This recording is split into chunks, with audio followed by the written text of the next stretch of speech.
para que nos dé tiempo de concluir este día. Muy bien, pues muchas gracias por su asistencia, compañeras, compañeros. Y lo que continuamos, vamos a continuar con los axiomas de la teoría de conjuntos. Eh, Estos axiomas, digamos, el bloque de axiomas que les voy a presentar este día, se caracterizan porque son un poquito, son abstractos naturalmente, pero son un poquito más concretos en cuanto a, a esta, son un, ¿cómo decirlo?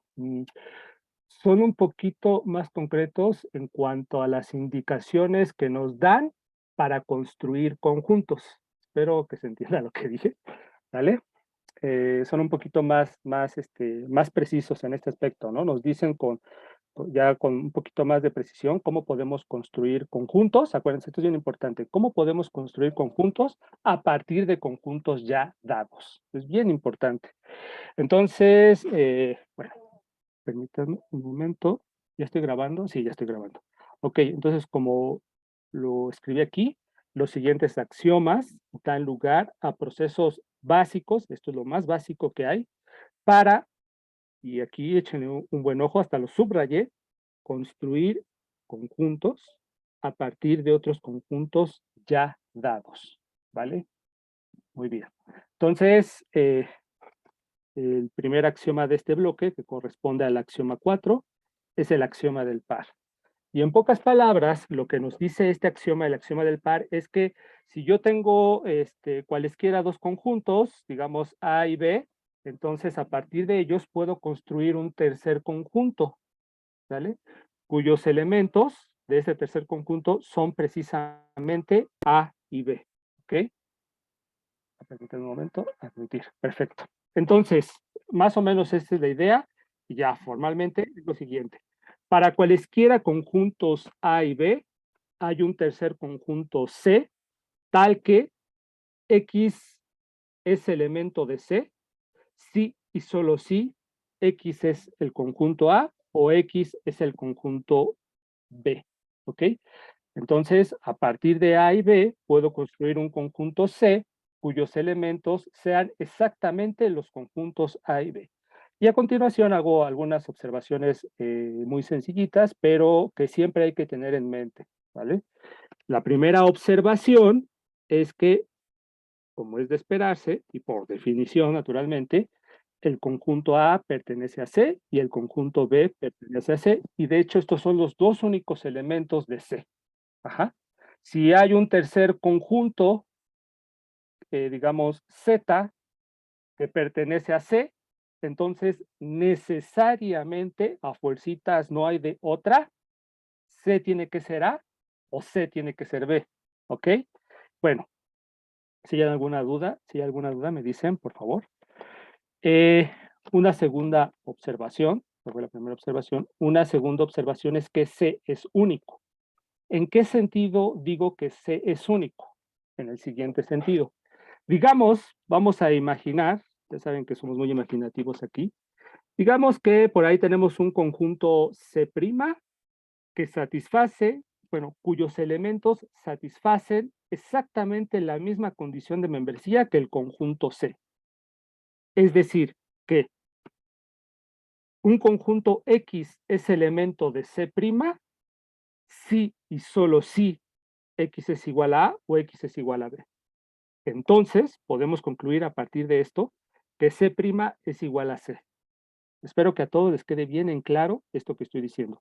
Podemos demostrar que bajo estos supuestos que C' es igual a C. Y la base de la demostración es precisamente el axioma de extensión. ¿Okay? Entonces, fíjense lo importante, cómo estamos construyendo las cosas, ¿no? El axioma de extensión es precisamente el que nos permite demostrar que C' es igual a C. Mauricio Escorza pregunta, ¿se puede escribir C así? C igual al conjunto de todos aquellos X, tal que X es igual a A o X es igual a B. Sí, perfecto, exactamente. Eso, así se puede escribir y está más que excelente. En este caso, la propiedad que define al conjunto C, así como le escribiste Mauricio en el chat, la condición de membresía, como a veces digo, es precisamente X igual a A o X igual a B. Esa es la propiedad, sería P de X, ¿no? aprovechando que vimos un poquito de propiedades, sería P de X, ¿vale? Entonces, precisamente, es bien importante esta parte de aquí, ¿no? Y me gustaría que ustedes, cuando tengan tiempo, efectivamente, si les es posible, dense el tiempo, por favor, para demostrar que C' es igual a C, ¿ok? Esto no estaría moral ni nada, simplemente háganlo por su bien para que vayan reforzando esto que estamos estudiando, demuestren que C' es igual a C y ocupen el axioma de extensión. O sea, no hay de otra en realidad. Si demuestran que C' es igual a C y no ocupan el axioma de extensión ni algo equivalente al axioma de extensión, es porque por ahí seguramente hay algo mal, ¿vale? Y ya que lo hayan hecho, si se animan, con mucho gusto me pueden escribir y yo con mucho gusto les respondo una vez que haya checado su argumento. Me pueden escribir por correo, incluso en el Classroom, ahí les pegué un enlace que si lo pican, entonces pueden escribirme directamente a Telegram, en el Telegram, ¿sale? Ahí me escriben y ya se abre un chat y podemos platicar ahí un ratito, ¿no? Por si quieren decirme algo en particular, si quieren consultarme algo respecto a la clase. Muy bien. Entonces, continúo. La unicidad del conjunto C, ya que sabemos que efectivamente C es único, y otra vez esto lo digo, la base es el axioma de extensión. Una vez que sabemos que C es único, entonces podemos ocupar la siguiente notación, es decir, es legítimo ocupar una notación de esta clase, de esta forma, una notación de este estilo, o bien la notación que nos sugiere Mauricio, ahí ya es a gusto personal, porque pues resulta que C es único. Y ustedes ya saben que cuando un objeto matemático es único y si tiene cierta relevancia, entonces usualmente se le asigna un símbolo particular, ¿verdad? Bueno, entonces hasta aquí vamos bien, ¿verdad? Además, esta notación tiene la ventaja de ser sugerente en cuanto a que nos dice exactamente quiénes son los elementos del conjunto C. En este caso, A y B y solo A y B, ¿vale? Muy bien, una tercera observación es que, digamos que de pura casualidad, resulta que los conjuntos A y B que tomamos en realidad son el mismo conjunto, ¿ok? Que A es igual a B. Entonces, de acuerdo a esta notación de acá, pues escribimos C igual a A, ¿verdad? Pero bueno, hay que recordar, ya lo habíamos comentado antes, y de hecho el axioma de extensión es lo que formaliza esta idea, que les voy a recordar, que lo que en realidad nos importa de un conjunto, la información que nos interesa de un conjunto es, pues, cuáles son sus elementos, qué elementos tiene, ¿verdad? Bueno, resulta que aquí en el fondo lo que nos está diciendo esto es que C tiene como elementos a y A, es decir, C tiene como elemento a y solo A, y pues lo estamos repitiendo, ¿verdad? Entonces, bajo esta idea, podemos escribir a C simplemente de esta forma, entre llavecitas, y solo ponemos al conjunto A. ¿Ok? Con esto, pues estamos otra vez afianzando esta idea de que lo que nos importa de un conjunto son sus elementos. O sea, aquí podemos poner 10 veces al conjunto A y en realidad estaríamos diciendo lo mismo que si solo ponemos a entre llavecitas. ¿Ok? Bueno, resulta que pues cuando un conjunto C o un conjunto cualquiera, como le quieran llamar, tiene un único elemento, a ese conjunto se le llama conjunto unitario o conjunto singulete. Son las dos palabras más comunes, los dos adjetivos más comunes que yo conozco para los conjuntos que tienen uno y solo un elemento. Conjuntos unitarios o conjuntos singuletes. En este caso particular y concreto, C sería el conjunto unitario de A, para especificar que efectivamente C tiene un único elemento y su elemento es A, el conjunto A, ¿vale? Vamos a ver algunos ejemplos muy sencillitos y miren, aquí ya aparece la segunda tarea moral. Bien, vamos a tomemos a como el vacío. Ay, permítanme un segundito. Si hay alguna duda, me dicen, por favor, interrúmpanme, ¿vale? Ya sea que escriban en el chat o que abran su micrófono. Si me interrumpen, no hay ningún problema. Si tienen alguna duda. Mm, Perdón, estoy tomando agua, ¿eh? Vamos a tomar a A y a B, ambos, como el conjunto vacío, así como lo escribo aquí, ¿vale? Acuérdense que el conjunto vacío es aquel conjunto que no tiene elementos. Y existe, el conjunto vacío existe por el axioma 1, ¿no? Así lo hemos estipulado. Ok, entonces, a través de este conjunto, del conjunto vacío, puedo formar, por el axioma del par, puedo formar este conjunto, que es aquel que tiene como elementos al vacío y al vacío, que resulta ser, pues nada más pues resulta ser el conjunto que tiene como único elemento al vacío, ¿vale? Por lo que acabo de comentar. Y pues es el conjunto unitario del vacío, ¿verdad? Y algo importante observar es que, como ya antes lo habíamos, de hecho, comentado, de hecho, aquí está, esta parte de acá, ¿verdad? Como decíamos, si C está construido por el axioma del par a través de los conjuntos A y B, entonces A es elemento de C y B es elemento de C, ¿verdad? Pues bueno, esta primera observación aplicada en este ejemplo nos dice precisamente que el vacío es un elemento del unitario del vacío, ¿verdad? ¿Y esto qué implica? Bueno, entre muchas posibles cosas, la que me interesa puntualizar aquí es que entonces el vacío es distinto del unitario del vacío, ¿verdad? No es lo mismo tener al conjunto vacío, ajá, como acá, que tener al conjunto cuyo único elemento es el vacío. Este conjunto no es vacío. El conjunto que tiene como único elemento al vacío no es vacío, en tanto que el vacío por construcción o por definición es vacío. ¿Vale? Entonces son diferentes, son conjuntos diferentes. Esto es bien importante. Aunque no lo crean, es muy común que haya confusiones a este respecto y que algunos estudiantes tomen a este conjunto igual que este conjunto. Sí, sí pasa. Yo cuando tomé mi curso de teoría de conjuntos 1 y antes de conjuntos y lógica, tuve compañeros que confundían a estos dos conjuntos y los tomaban como iguales, ¿no? Cuando no es el caso. Entonces aquí lo señalo. Muy bien. Ahora un segundo ejemplo, vamos a tomar al conjunto A como el vacío y al conjunto B como el unitario del vacío. Como ven, no es lo mismo que este ejemplo, ¿verdad? Aquí ya cambió la cosa, precisamente por cómo hemos definido a B. Entonces, a partir del conjunto A y del conjunto B, podemos formar, por el axioma del par, este tercer conjunto. Este tercer conjunto, perdón, tiene como elementos al vacío y al unitario del vacío, y solo a ellos. Este conjunto de aquí tiene como elementos al vacío y al unitario del vacío y solo a ellos. Y estoy seguro que este es un conjunto por precisamente el axioma del par, ¿vale? Entonces, así de seguras son las cosas aquí en matemáticas, al menos en esta partecita. Pues bien, nuevamente, ejercitando las observaciones que ya hemos hecho antes, el vacío es un elemento de este conjunto y el unitario del vacío también es un elemento de este conjunto. ¿Hasta aquí todo bien? ¿Hasta aquí todo va padre, bien, clarísimo?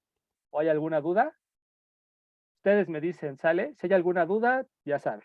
En fin, ¿para qué? ¿Para qué repito las cosas? Tengan ustedes toda la confianza del mundo para interrumpirme o escribir. Aquí está la segunda tarea moral. Hay que comprobar, y esto es muy sencillito, que el vacío es distinto de este conjunto, ¿verdad? Es algo muy sencillito. Excelente, Brenda. Perfecto, muchas gracias. Todos estaremos de acuerdo que esto pasa, solamente que hay que argumentarlo, ¿va? ¿Vale? Aquí la idea, en realidad, todo lo que hemos estado viendo hasta ahorita, ustedes ya lo conocen, ya han trabajado muchísimo los conjuntos, ya han trabajado muchísimo las uniones, las intersecciones, en fin. La idea de aquí es ver que, pues, que hay una base bastante sólida para sustentar todas estas habilidades, ¿cómo se puede decir? Sí, estas habilidades que ustedes han ido ganando a lo largo de su carrera, manipulando conjuntos, ¿ok? Una cosa es saber manipular conjuntos y otra cosa es saber por qué, por qué podemos utilizar las reglas, a razón de qué podemos utilizar las reglas que utilizamos para manipular a dichos conjuntos. Son dos cosas bastante diferentes. Muy bien, aquí está la tarea moral 2. Cuando suba las notas, pues ahí las van a aparecer. ¿Qué más? Ok, entonces continuamos, ¿no? Ahora, lo que me gustaría es, bueno, sí, antes de que se me olvide, sí, la observación, ya no la escribí aquí, pero la observación que también hago yo, otra observación que les quiero hacer es que, como se habrán dado cuenta, hasta este punto, todos los conjuntos que hemos construido, salvo el vacío, todos los conjuntos que hemos construido tienen como elementos a otros conjuntos, ¿verdad? Digo, aquí toda la cosa es muy sencilla porque empezamos por el conjunto vacío y no hemos avanzado mucho más, ¿verdad? Pero esto nos sugiere o nos indica que es natural hablar, considerar, hablar de o considerar o trabajar conjuntos cuyos elementos son otros conjuntos, los conjuntos de conjuntos. ¿Vale? Esto es algo bien importante. Ya en la teoría formal de conjuntos, esto es lo que pasa. Todo es conjuntos. Todos los conjuntos que trabajamos, si no es el conjunto vacío, entonces tienen como elementos conjuntos. Y esos conjuntos, si tienen elementos, sus elementos son conjuntos y así, ¿vale? Muy bien. Entonces, dicho esto, a ver, permítanme un momento. No, todavía no. Me voy de. A ver, está la tarea moral 2. Sí, me paso de este lado y acá. De este. Muy bien. Entonces, de ahora en adelante podemos hablar de conjuntos de conjuntos. Permítanme un segundo. Ahí está. Podemos hablar de conjuntos de conjuntos, ¿ok? Solo que quiero. Aquí está. Perdón, es que se me movieron un poquito las cosas.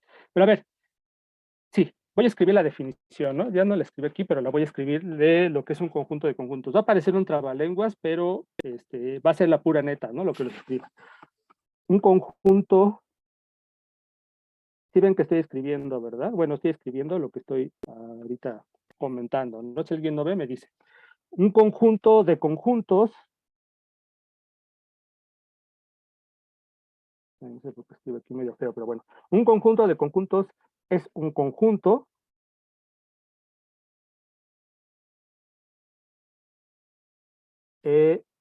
cuyos elementos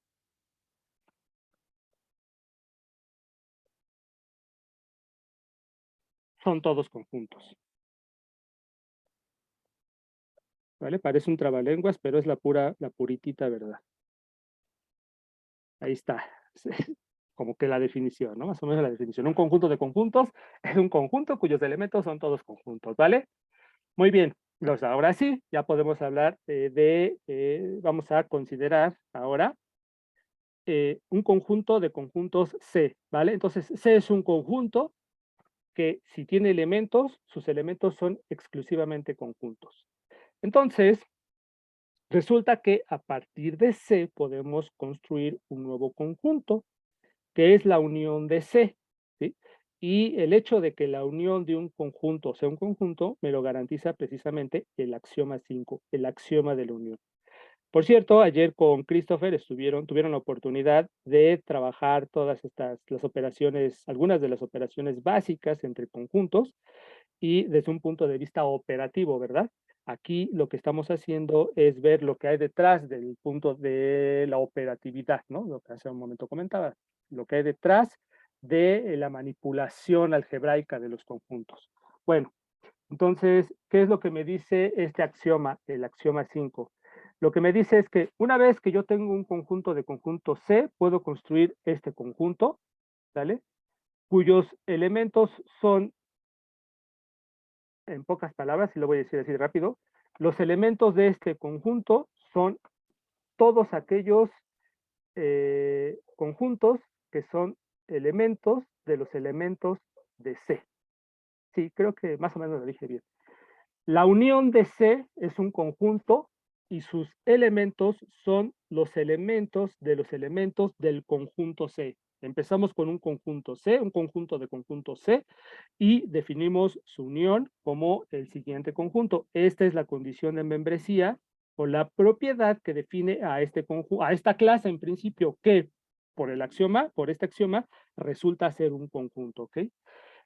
Para que quede un poquito más clara la cosa, si es que no ha quedado suficientemente claro, voy a poner un ejemplo aquí, un ejemplo gráfico de este lado, ¿ok? Digamos que por acá, por acá tengo al conjunto C, ¿sale?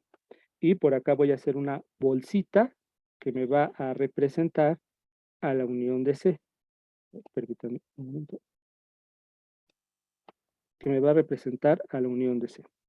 Entonces, eh, vamos a tomar, a ver, permítanme, yo pongo A, acá pongo a B, acá pongo a C, este es el conjunto A, este es el conjunto B, este es el conjunto C, es decir, A es elemento de C, B es elemento de C, no, aquí puse C, perdón, aquí mejor le pongo D, ¿no?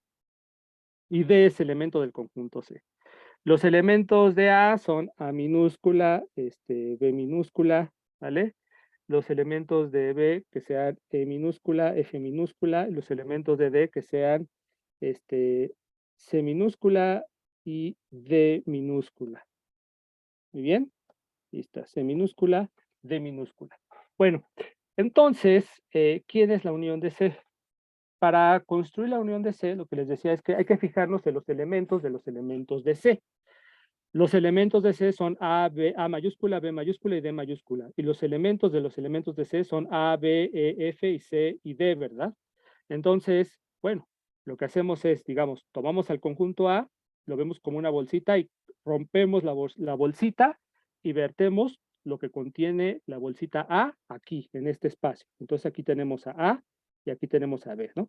Y hacemos este mismo procedimiento, lo hacemos para B, tomamos la bolsita B, la abrimos, la rompemos y vertemos lo que hay dentro de B, que es E y F, y lo mismo para el conjunto D, ¿ok?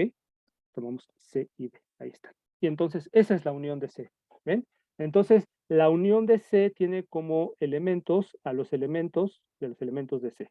Muy bien, ¿sí queda claro? Entonces ya la definición formal o una forma de escribir formalmente a la unión de C, pues es esta de acá. Sale, entonces esta es la unión de C. Y otra vez, ¿por qué tengo derecho a escribir esta notación para este conjunto? Porque por el axioma de extensión es único, ¿ok? Es único ese conjunto, ¿ok? Dice Andrés que explicas. Excelente. Muy bien, Juan Carlos. Perfecto. Excelente. Muy bien. Vamos a continuar. Qué bueno que les gusta. Cualquier duda ya saben. Entonces, veamos un ejemplo rápido. Ya que termine esta sesión, voy a escribir algunos ejemplos más. Voy a completar estas notas con algunos ejemplos más para que les quede un poquito más claro, ¿ok? Bueno, un ejemplo. Vamos a, vamos a demostrar esto. Tenemos a C, este es el conjunto C, ¿va? Es una familia de conjuntos, es una familia muy chiquita de conjuntos que es, los elementos de C es el vacío y el unitario del vacío. Quiero demostrar que la unión de C es el unitario del vacío, ¿vale? La unión de C es el unitario del vacío. O sea, en pocas palabras, la unión de C es un elemento de C, ¿ok? En este caso particular, en este caso concreto. ¿Cómo lo hacemos? Bueno, vamos a demostración. Voy a escribir demostración. ¿No? A lo mejor lo escribo acá abajito. Voy a subir un poquito. Aquí está. Demostración.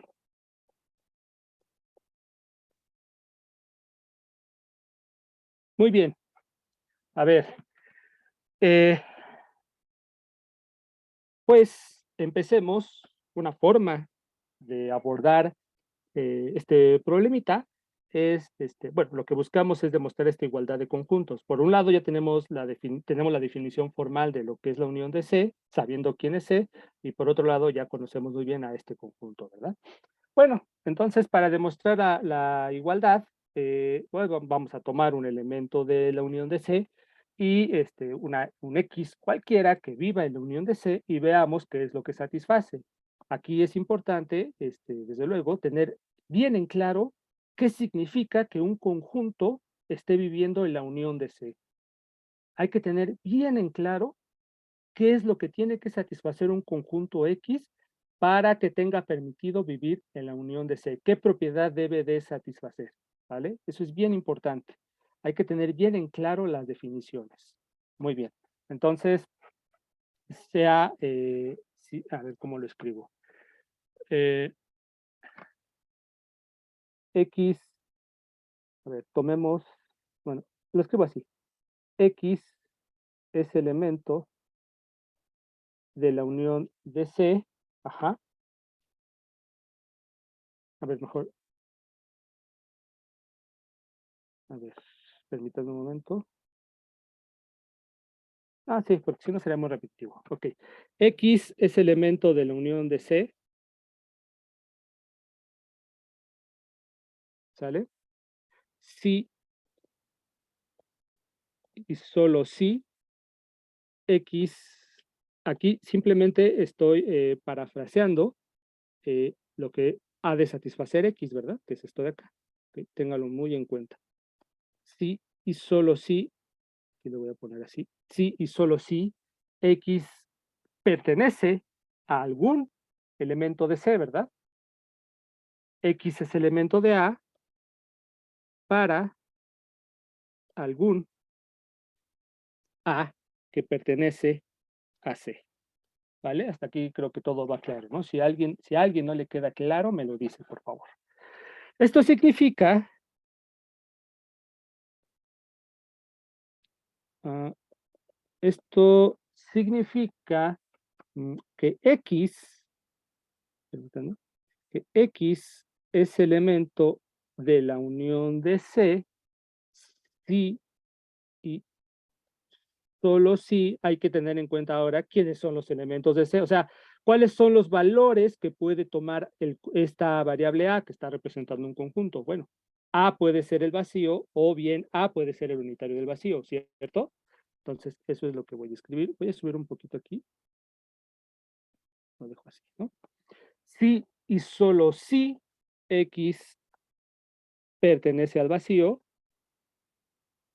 ajá, o X pertenece al unitario del vacío. Por lo tanto, fíjense, esta parte de acá ya la tenemos, digámoslo así, descartada, eh, porque el vacío no tiene elementos, ¿verdad? Esta es la parte que consideran, bueno, si las dos las consideramos, pero bueno, aquí X no puede recibir ningún valor, porque el vacío pues no tiene elementos, pero aquí sí, ¿verdad? Por lo tanto, X es elemento de la unión de C si y solo si X es igual al vacío. Precisamente concluyo que X es igual al vacío de esta parte, ¿vale? Porque ¿qué significa que X pertenezca al unitario del vacío? Pues que X satisface la condición de membresía para estar en este conjunto. ¿Y qué significa eso? Pues que X tiene que ser el vacío, X mismo tiene que ser el vacío, ¿vale? Ok, finalmente concluimos. Y aquí, si se dan cuenta, me fui con un sí, solo sí, sí, solo sí, sí, solo sí, ¿vale? Finalmente concluimos.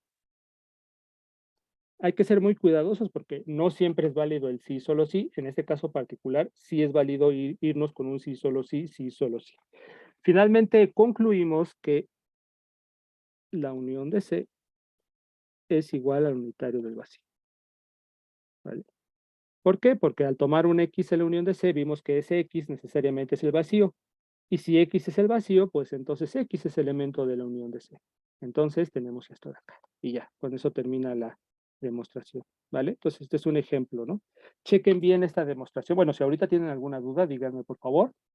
Y si no, más adelante chequenla con detalle y ustedes mismos vayan desmenuzando la demostración si lo creen conveniente para que la entiendan cabalmente, a plenitud.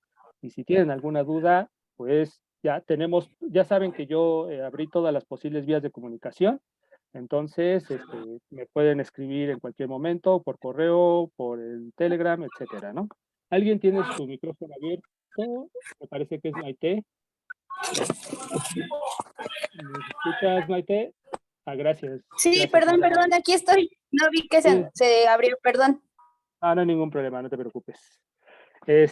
Ok, bueno, entonces vamos rápidamente con lo que sigue. A ver, permítanme un segundito. Ah, ok, sí, estoy pensando, a ver. Sí, esta la voy a dejar como tarea moral, que es tarea moral, me parece que es la 3, ¿verdad? Tarea moral 3, ay, demostrar o verificar, o como lo quieran llamar, que la unión del vacío es igual al vacío, ¿vale?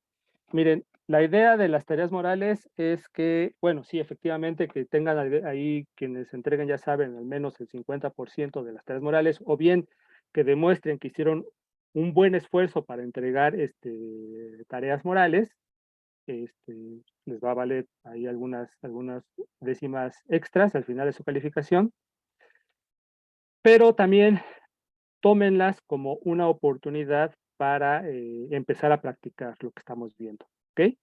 Eh, si ahorita están así como que, híjole, ya no me acuerdo muy bien cómo abordar una demostración, estoy un poquito flojo en las demostraciones, en fin, si están en una situación de este tipo, yo sugiero que entonces tomen toda la experiencia que han ganado en la Facultad de Ciencias y se pongan a escribir estas demostraciones como puedan y como les salga, y ya sea que me las envíen a mí, ¿sale? O sea, o sea, las tienen que enviar como tarea moral, pero incluso antes de mandarlas por correo, pueden consultarme a mí o a cualquiera de los ayudantes, ¿ok? Para preguntarnos, mira, escribí esto, no estoy muy seguro, no estoy muy segura. ¿Me podrías dar sugerencias o me podrías decir cómo se escribe de una manera un poquito más precisa? Y nosotros con mucho gusto les vamos a responder, ¿ok? No duda. Para que pues se sientan más seguros, ¿no? Y aprendan un poquito más. ¿Alguien habló, perdón? Sí, tengo dudas. Si arriba C hubiera tenido Ujú. más de dos elementos, escribiríamos después después de, donde está en la demostración. Bueno, o sea, Ajá. escribiríamos varios os, o cómo sería más correcto escribirlo. O sea, X está en tal o tal, pero si hay tres o incluso más elementos, escribiríamos más os, o cómo sería mejor. Ya te refieres a ver si te entiendo. Bueno, es que hay quizás te refieres a una notación alternativa. Ahorita me corriges si estoy mal, igual te entendí mal, pero aquí también a C usualmente la unión de C también suele expresarse así como el vacío unión el unitario del vacío, ¿no? No sé si por ahí vaya tu pregunta, por esta anotación. Bueno, decía O- por donde está en la demostración que escribimos X a está, ver, hay en demostración que dice X está en vacío o X está en el conjunto que contiene el vacío. ya, sí, efectivamente, o X está en tal, o X está en tal, ajá, exactamente, ¿no? Ajá, sí, efectivamente, ¿no? Bueno, claro, sí, sí tienes toda la razón. Si aquí hubiese un tercer elemento para C, podríamos escribir X elemento del vacío, o X elemento en el unitario del vacío, o X en el tercer elemento de C, o X en el cuarto elemento de C, ¿verdad? Esa sería una manera exhaustiva para indicar que, si X está en la unión de C, entonces X pertenece a alguno de los elementos de C, ¿verdad? Desde luego, si C tiene una cantidad incluso finita de conjuntos como elementos, pero es una cantidad bastante grande, digamos 1 millón de elementos, pues esto de acá resulta no es aceptable escribir así, ¿verdad? Y de ahí que esta parte de acá, ¿no? X es elemento de A para algún A en C. Cuando escribimos esto, no importa que C tenga 1 millón de elementos, 1 billón de elementos o una cantidad infinita de elementos, ¿verdad? Con esta parte de aquí estamos indicando que X pertenece a alguno de los elementos de C, ¿verdad? Incluso podría estar en varios elementos de C. Pero como aquí solo tenemos 2 elementos, pues entonces sí me atreví a escribirlo, ¿no? Sí, más o menos queda claro, creo que fue Andrés Aldair. Sí, Sí, resolví fui tu yo. duda. Ok, perfecto, excelente. Bueno, y de paso, pues ya les comenté esta anotación de aquí, ¿no? Esta es más usual, ¿no? Esta es usual, pero bueno, esta es común, precisamente porque esta anotación está relacionada con esta parte que les comentaba de que, ¿qué pasa si C tiene una cantidad infinita de elementos? Pues no vamos a poner así unión, unión, unión, mejor lo ponemos así, ¿no? y va a significar lo mismo, ¿vale? Muy bien. Esta es la tercera tarea moral y vamos a un cuarto ejemplo rápidamente, a un cuarto ejemplo. Porque creo que es importante este ejemplo. Sí, es importante para aclarar algunas cosillas, ¿no? Eh, pues está relacionado con esto que acabo de comentar. Entonces, sí, sí, sí. Sean A y B conjuntos. Son objetos de la teoría de conjuntos. El conjunto, este conjunto, ¿ok?, es llamado la unión de A y B. ¿Ok? Es llamado la unión de A y B y lo denotamos como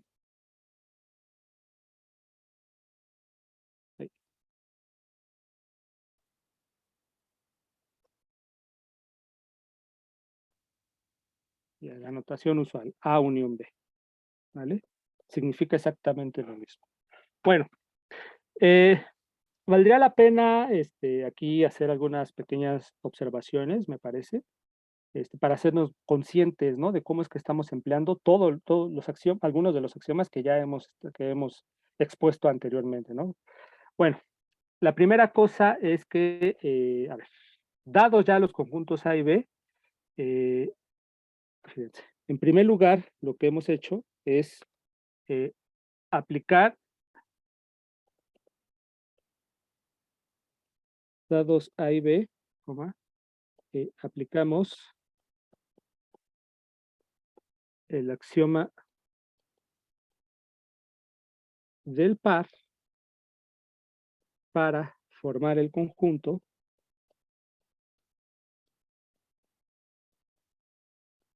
precisamente este de acá, ¿verdad? Fíjense, el axioma del par para formar este conjunto de acá. Ahí está. A, B. Ahí está, ¿no? Luego, en segundo lugar, lo que hacemos es aplicamos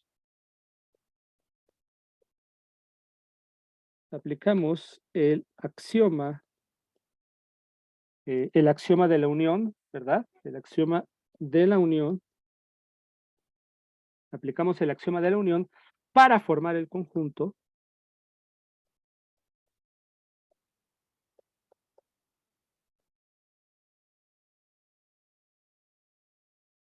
de acá, ¿cierto? Número 3, finalmente,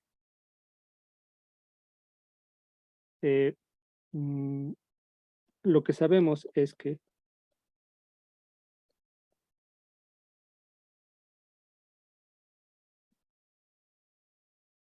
X pertenece a la unión de A y B si solo si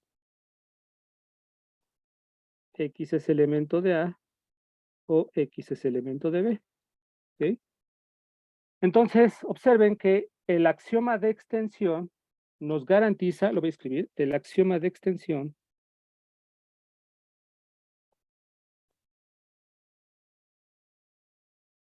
nos garantiza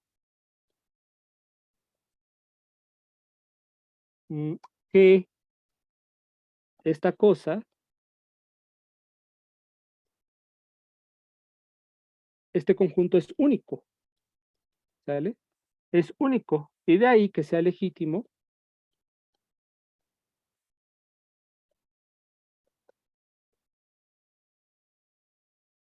usar la notación que ya todos conocemos, A unión B, para denotarlo, ¿vale? Pues aquí tenemos las razones detrás de toda nuestro aprendizaje para la manipulación de conjuntos. Muy bien, hasta aquí algún comentario, alguna duda, vamos bien, ¿verdad? Entonces, voy a continuar. Tarea moral 4, sí, tarea moral 4. A ver, permítanme, si necesitan que me regrese o algo así, me dicen. Creo que sí la puse por acá. Ah, yo hubiera escrito aquí. Ah, aquí está. Mira. Tarea moral 5. Ah, tarea moral 3, ya lo escribí. Tarea moral 4, aquí está. Sí, perfecto. Ok, ya no me acuerdo si la había escrito.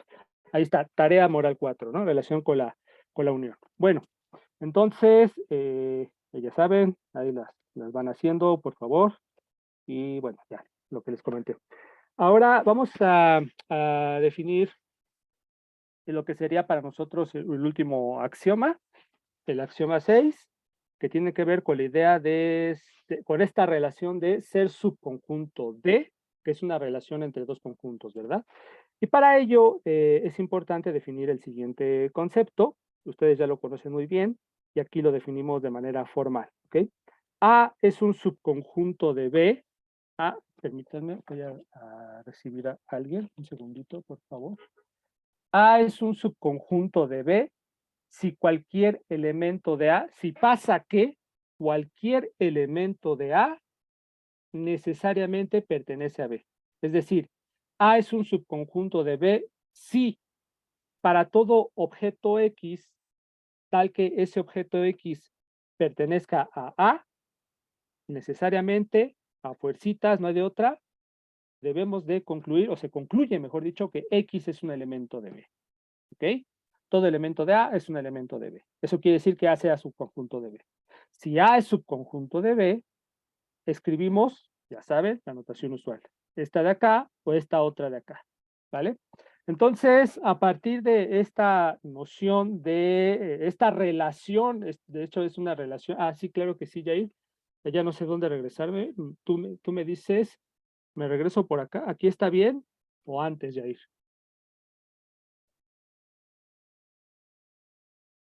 Ok, aquí me quedo un ratito, tú me dices, no hay problema, no te preocupes.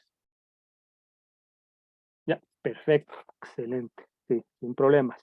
Ok, entonces, lo que podemos, bueno, una observación, un comentario rápido a esta definición es que la relación de este concepto este concepto de ser subconjunto es una relación entre conjuntos, ¿ok? Bueno, es una relación binaria entre conjuntos. Bueno, entonces, otro conjunto, a ver, déjenme ver si por acá escribí, sí, aquí está, fíjense. Entonces, bien, cuando nos dan un conjunto A, sea vacío o no, ¿vale? Una vez que nos dan un conjunto A, que tenemos en nuestro poder un objeto matemático que sabemos que es un conjunto, a partir de ese conjunto podemos construir un nuevo conjunto. Y a ese nuevo conjunto le vamos a llamar el conjunto potencia de A. Y este procedimiento para construir el conjunto potencia de A se sintetiza en el axioma 6, ¿vale? Lo que nos dice el axioma 6 es que si nosotros tenemos un conjunto A y nos fijamos en la colección de todas las partes de A, de todos los pedacitos, rebanadas o de manera más formal, subconjuntos de A, esa colección resulta ser también un conjunto, ¿ok? Esta clase, que vamos a llamarla así P de A, P de potencia de A, que consiste de todos aquellos subconjuntos de A, por este axioma, resulta ser un conjunto, ¿no? Y a P de A se le llama el conjunto potencia de A. Bueno, algo que vale la pena observar aquí es lo siguiente. Bueno, aquí un ejemplo rápido, ¿no? Digamos que el conjunto A es este de acá, ¿vale? Este es A. A consiste de dos elementos, el conjunto A minúscula y el conjunto B minúscula. Entonces, como es un conjunto muy pequeñito, podemos darnos el lujo de escribir explícitamente los elementos que conforman a la potencia de A, que es esta lista de aquí, ¿no? Es este conjunto de acá. Ahora bien, ¿por qué el vacío pertenece a la potencia de A? ¿No? Poner aquí al vacío significa, implica que nosotros estamos considerando que el vacío es un subconjunto de A. Y efectivamente, el vacío es un subconjunto de A. ¿Todos están de acuerdo que el vacío es un subconjunto de A? ¿O alguien tiene alguna duda? ¿Qué significaría que el vacío no sea un subconjunto de A? Es que hay elementos en el Digo, vacío que no están en A. Exactamente, Carlos Eduardo, efectivamente, ¿no? Que si el vacío, si nosotros llegásemos a concluir que el vacío no es un subconjunto de A, entonces eso significaría que de algún modo habríamos encontrado algún elemento del vacío que no pertenece a A, pero ahí es donde nos detenemos, donde chocamos con pared porque decimos, a ver, pues el vacío no tiene elementos. Luego entonces no puede ser que el vacío tenga algún elemento, al menos un elemento que no pertenezca a. Por lo tanto, por vacuidad, este es un argumento por vacuidad, a esto es a lo que se les llama argumentos por vacuidad, el vacío es un subconjunto de A porque se satisface que, porque la siguiente implicación es cierta, todo elemento del vacío es un elemento de A. Por vacuidad, esta implicación es cierta y por lo tanto, el vacío es un subconjunto de A. De hecho, aquí tomamos a A como este caso particular, pero si se dan cuenta, si son observadores, este argumento que acabo de comentarles vale para cualquier conjunto A. ¿Sale? Entonces, afirmación, el vacío es subconjunto de cualquier conjunto A. Esa es una afirmación y es válida, ¿no? Y prácticamente acabamos de dar la demostración. Entonces le pongo palomita. Otra cosa a observar es que para todo conjunto A es subconjunto de sí mismo. ¿Ok? Si yo tomo un elemento de A, pues es un elemento de A, ¿verdad? Trivialmente. De ahí que A sea subconjunto de A. Bueno, entonces aquí estamos listando todas las partes del conjunto A, ¿verdad? Para empezar, el vacío. Siempre empezamos con el vacío. Y luego, por esta observación de acá, pues también aquí tiene que aparecer el mismo A. Y aquí lo ponemos. Y luego en medio, pues todas las partes propias de A. ¿Ok? En este caso, el unitario de A minúscula y el unitario de B minúscula. Y como que no puede haber otro más, ¿verdad? Como que todos estos son los únicos los únicos elementos de la potencia de A. ¿Todos estamos de acuerdo con esto? ¿Hay alguna duda, algún comentario? Me parece que todo queda claro, ¿verdad? Ok, entonces aquí está la tarea moral 5, también es muy sencillita, que dice que si X es elemento de A, entonces el unitario de X es un subconjunto de A y viceversa. Si X es un conjunto tal que el unitario de X está contenido en A, entonces X es un elemento de A. Demuestren eso, por favor, ¿no? Muy bien. Pues prácticamente estos son todos los axiomas que vamos a ver en este curso. Aquí sí me gustaría poner más ejemplitos y a ratito que les suba las notas aquí en esta parte habrá más ejemplitos y quizás una tarea moral extra, ¿no? Probablemente, no estoy seguro, pero por lo pronto aquí voy a poner unos ejemplos extra. Ahora, a lo que quiero, con estos 5 minutos que me quedan, a lo que quiero ir es es presentarles una operación que ustedes ya conocen muy bien. Aquí voy a dejar un espacio, a ver, permítanme, para poner más ejemplos. Voy a dejar aquí este espacio y me voy a ir para acá. Creo que aquí ya no tengo hoja, permítanme. Ah, no, sí tenía. Permítanme un segundo, dejo esta libre. No, aquí. Ahí está. Sí. Permítanme un segundo. Ahí está. Ya. A lo que quiero ir es a lo siguiente. Fíjense, una operación más, la operación intersección. Todos sabemos intersectar conjuntos, ¿verdad? Todos, absolutamente todos sabemos intersectar conjuntos. Ahora, lo que vamos a discutir aquí brevemente en estos minutos que quedan es establecer una forma, un método que nos permite formalizar desde la perspectiva axiomática de los conjuntos esta operación entre conjuntos, ¿sale? Entonces, la intersección es una operación entre conjuntos, ¿verdad? Bueno, la idea es la siguiente. Vamos a tomar una clase C, sea C una clase, lo voy a poner así, una clase no vacía de conjuntos. Es decir, lo que estoy diciendo aquí es lo siguiente. Observen bien. C es una clase. O sea, puede ser un conjunto, pero puede que sea una clase propia. Lo tenemos permitido, ¿ok? Aquí me doy permiso de tomar probablemente a una clase propia. Lo que exijo en todo caso es que si sea o no una clase propia C, que sea no vacía y que sus elementos sean exclusivamente conjuntos. Es decir, que si yo tomo un elemento de C, una X en C, necesariamente esa X es un conjunto. ¿Ok? Entonces, C es una clase no vacía de conjuntos. Lo que podemos hacer en relación a esto de la intersección, a mí me gustaría, pues, construir el siguiente conjunto, la intersección de C. Lo que me gustaría es ¿qué es lo que debe de satisfacer la intersección de C? ¿No?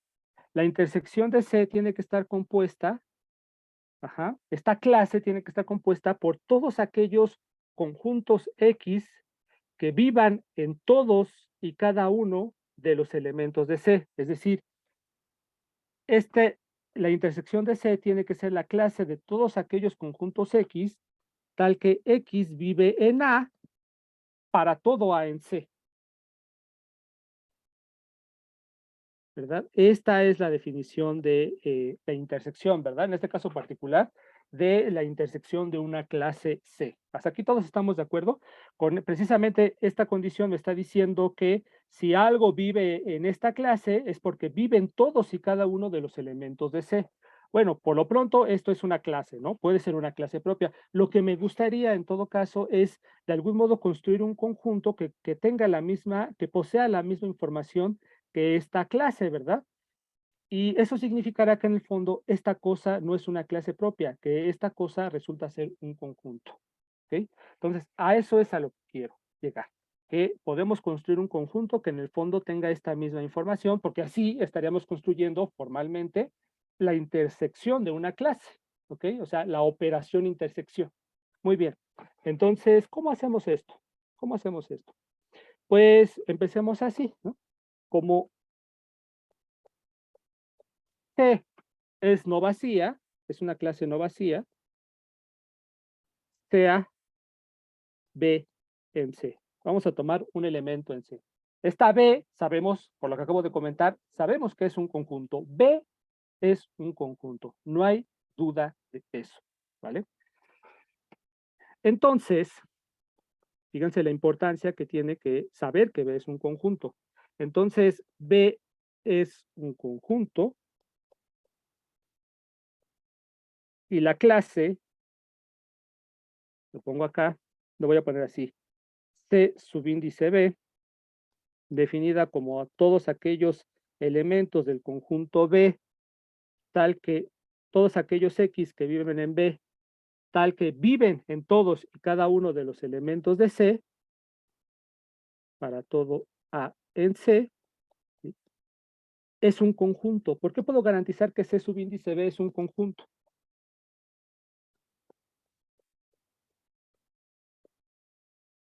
Por el axioma de separación, ¿verdad?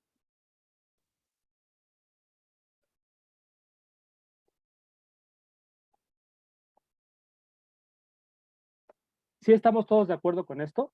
Este C subíndice B es un conjunto por el axioma de separación. Ahora, observen detalladamente a C subíndice B.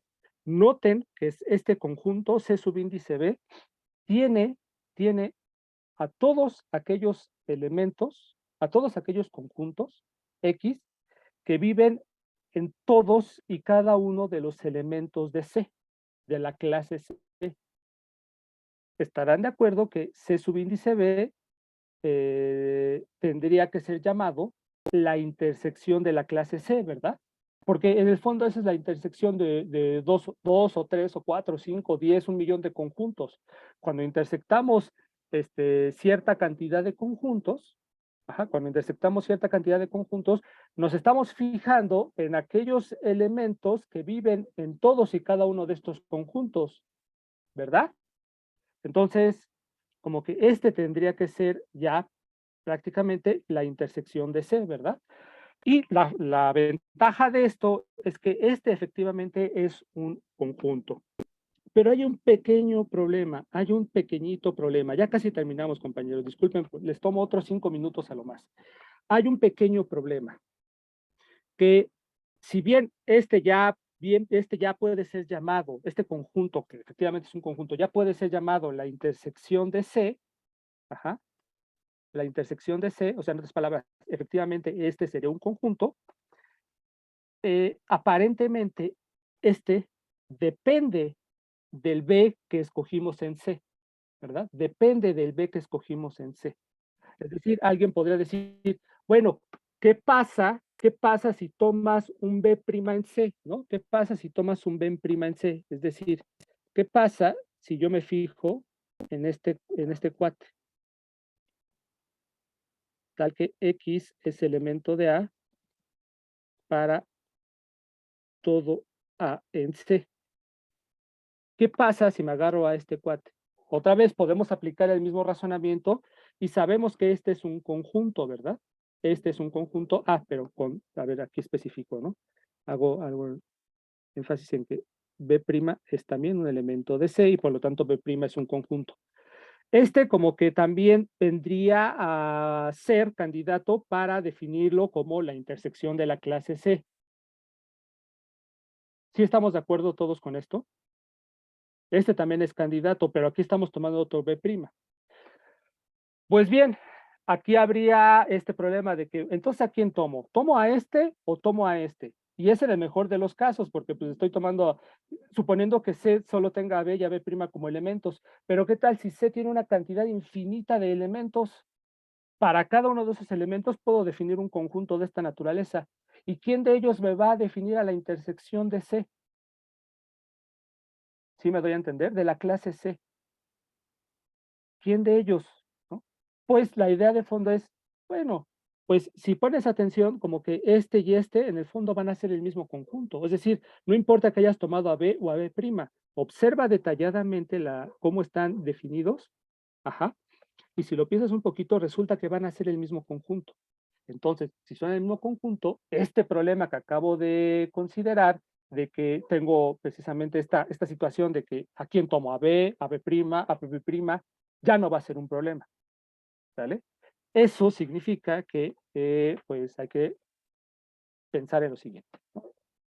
Sean B y B' en C, ¿no? Elementos, bueno, así lo pongo, bueno, vamos a ponerlo así, B, B' que pertenecen a C. Entonces, C subíndice B es igual a C subíndice B'. ¿Vale? Si lo piensan un poquito, incluso antes de hacer la demostración, reflexionen un poquito quién es CB' y quién es C subíndice B y van a ver que tienen exactamente los mismos elementos, ¿vale? Exactamente los mismos elementos. Sí, lo que ustedes así piensen, digamos, abuelo de pájaro en relación a estos dos, o sea, que la puramente digan, ah, pues sí, se ve como que estos dos son iguales, ese razonamiento que hagan, simplemente hay que pasarlo de manera formal y un poquito mejor redactado y listo, demostración. Y es lo que vamos a hacer a continuación. Demostración. Entonces, queremos ver que estos dos cuates son iguales. Vamos a tomar un elemento aquí, ¿no? Sea X en C subíndice B. Ya casi terminamos. Un momentito más, compañeros. Muchas gracias. Entonces, X pertenece a B y X pertenece a A para cada A en C, ¿verdad? Esa es la definición, ¿cierto? Para cada A en C. Aquí está, ¿no? Si hay un X aquí, entonces ese X, para empezar, pertenece a B y luego pertenece a todo elemento de C. Bueno, muy bien. En particular, observen, en particular, X pertenece a B', ¿verdad? Porque en un momento dado, este A está variando sobre todos y cada uno de los elementos de C, pues en un momento dado va a coincidir con B', ¿verdad? Porque por hipótesis B' pertenece a C. Entonces, X pertenece a B', ¿ok? Más aún. A partir de esto, sí, a partir de esto, se cumple que, observen, X pertenece a B' y X pertenece a A para todo A en C. ¿Sí estamos de acuerdo todos con esto? O sea, Al llegar a este punto, entonces reflexionamos y decimos, pues lo que pasa, aquí voy a poner, pues lo que pasa es que en el fondo resulta que efectivamente X está en B', pero también X está en todos los demás elementos de C, ¿no? ¿Verdad que sí? Está en todos los demás elementos de C. Pero observen qué es lo interesante de interpretar así las cosas, que resulta que X está cumpliendo la condición de membresía para pertenecer a C subíndice B', ¿vale? Por lo tanto, X pertenece a C subíndice B'. Entonces ya llegamos a una primera contención, ¿verdad? C de B, C subíndice B está contenido en C subíndice B'. Pero a ver, dado que X es un elemento, dado que X es un elemento arbitrario de C subíndice B, se sigue que todo elemento de C subíndice B es un elemento de C subíndice B'. De manera análoga, ya casi terminamos, se demuestra que todo elemento, hagan ustedes esto, por favor, que todo elemento, esto los va a obligar a entender de mejor manera la prueba, que todo elemento de C subíndice B' es un elemento de CB, subíndice B, de C subíndice B. ¿Okay? Concluimos, escribo ya acá, concluimos que C subíndice B es igual a C subíndice B'. Y ya. Entonces podemos definir entonces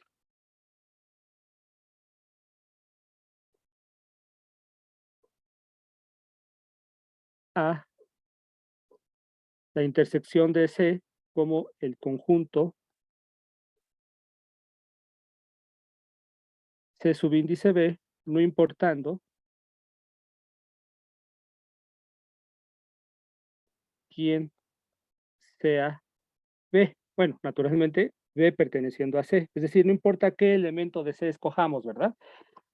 Da lo mismo, porque al final de cuentas vamos a obtener el mismo conjunto y de ahí, precisamente por esta unicidad, y observen cómo es bien importante la idea de unicidad en matemáticas, por esta unicidad es que tenemos derecho a definir, bueno, estamos en posición de definir sin ambigüedades a la intersección de C. ¿Ok? Entonces, al conjunto intersección de C se le llama la intersección de C. A este conjunto se le llama la intersección de C. Pero algo bien importante, y con esto concluyo. Fíjense, no hemos pedido que C sea un conjunto. C puede ser una clase propia de esas parecida a la que nos enfrentamos en un principio, que nos llevó a una contradicción, ¿verdad? C puede ser una clase propia, no importa. Cuando intersectamos a la clase C, obtenemos un conjunto.